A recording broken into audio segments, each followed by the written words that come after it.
प्रिय दर्शकों, एक बार फिर से स्वागत है आपका आज के इस वीडियो में।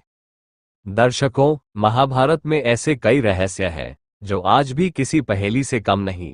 ऐसा ही एक रहस्य है दुर्योधन की उन 3 उंगलियों का जो उसने मरते समय श्री कृष्ण को दिखाई थी। क्या है उन उंगलियों के पीछे का रहस्य और किस लिए 3 अंगुलियों का इशारा दुर्योधन ने किया था भगवान श्री कृष्ण को? आज हम लोग इसके रहस्य को जानेंगे कि दुर्योधन आखिर क्या कहना चाह रहा था और भगवान श्री कृष्ण ने दुर्योधन को क्या कहा। बहुत ही महत्वपूर्ण बातें हैं जिसे हम सबको समझना चाहिए। आप वीडियो को ध्यान से देखें, सुने और समझें तथा वीडियो को अपना प्यार भी दें। दर्शकों, दुर्योधन कौरवों और पांडवों का भाई था। हालांकि उसने कभी भी पांडवों को भाई समान नहीं माना और यही कारण था कि पांडवों को अपने अधिकार के लिए कौरवों से महाभारत का युद्ध करना पड़ा। महाभारत में उल्लेख मिलता है कि जब दुर्योधन और भीम का युद्ध हुआ था तब भीम ने श्री कृष्ण के इशारे पर दुर्योधन की जांघ पर गदा से प्रहार कर करके उसे मृत्यु के द्वार पहुंचाया था। मरते समय दुर्योधन ने श्री कृष्ण की ओर देखा और उन्हें अपनी 3 उंगलियां दिखाईं।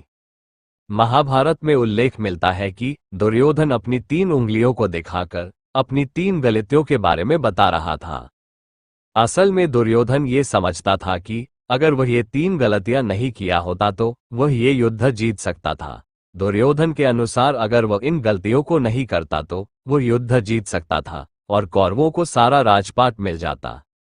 लेकिन भगवान श्री कृष्ण ने तब भी दुर्योधन द्वारा कही गई बात को गलत बताया था। दुर्योधन ने कहा था कि उसकी पहली गलती यह थी कि उसने नारायणी सेना को चुना इस युद्ध के लिए। साधारण और विवेक रहित व्यक्ति को भगवान और भगवान की महानता पर भरोसा नहीं होता। वो तर्क और गणित पर ज्यादा भरोसा करता है। दुर्योधन को श्री कृष्ण के भगवान होने का विश्वास ही नहीं था। मन में दुष्टता हो तो भगवान और भगवान के प्रबंध पर विश्वास नहीं होता। यह एक अलग बात है कि अगर वह भगवान को चुन भी लेता तो भगवान किसी न किसी तरह उसका साथ नहीं देते, क्योंकि उनके लिए धर्म की रक्षा से बढ़कर दूसरा कोई कर्तव्य नहीं है और दुर्योधन के पाप कर्मों का घड़ा भर चुका था। युद्ध में शस्त्र नहीं उठाने का अपने वचन को तोड़ते हुए भीष्म पितामह को भी उन्होंने यही शिक्षा दी थी कि भले ही आप अपनी प्रतिज्ञा में बंधकर अधर्म होते हुए देख सकते हो, लेकिन मैं नहीं, मेरे लिए धर्म की रक्षा प्रथम है। तो इसलिए दुर्योधन को भगवान ने कहा कि अगर तुम मुझे ही चुनते तो भी मैं अधर्म का साथ कभी भी नहीं देता। दुर्योधन दूसरी अंगुली का इशारा करके अपनी दूसरी गलती बताना चाह रहा था। वह ये कहना चाहता था कि जुए में जीतने के बाद उसे पांडवों को वनवास भेजने के बजाय मृत्यु के घाट उतार देना चाहिए था। इस पर भगवान श्री कृष्ण ने उसे यह उत्तर दिया कि मेरे होते हुए पांडवों का कोई अनिष्ट नहीं कर सकता है। भगवान निर्दोष निर्मल चित्त वाले लोगों की सदैव रक्षा करते हैं।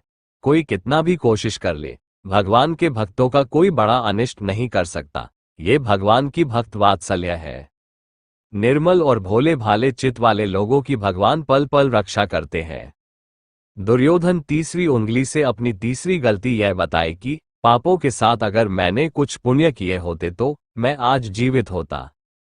इस पर भगवान श्री कृष्ण ने कहा कि अगर पुण्य पाप साथ साथ किए जाए तब भी पाप कर्मों का फल तो मिलता ही है। एक तरफ पुण्य कर्म किया जाए और दूसरी तरफ पाप किया जाए तो ऐसा नहीं कि उस पुण्य कर्मों से पाप कर्म दब जाएंगे या समाप्त हो जाएंगे।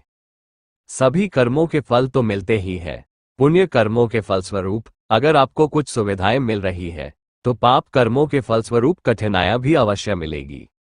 जैसे किसी के पुण्य कर्मों के चलते उसे धन धान्य की कमी नहीं होती, लेकिन उसके पाप कर्म उसे शारीरिक पीड़ा, बेचैनी और कई तरह के परेशानियों का कारण होता है। कर्म फल कभी भी व्यर्थ नहीं जाता। तो दर्शकों, आशा है कि आप समझ गए होंगे। सुहृदय और निर्मल मन वाले भक्त जनों की रक्षा कर धर्म की स्थापना करना ही भगवान का प्रथम लक्ष्य या कर्तव्य है। धन्यवाद। शुभम अस्तु।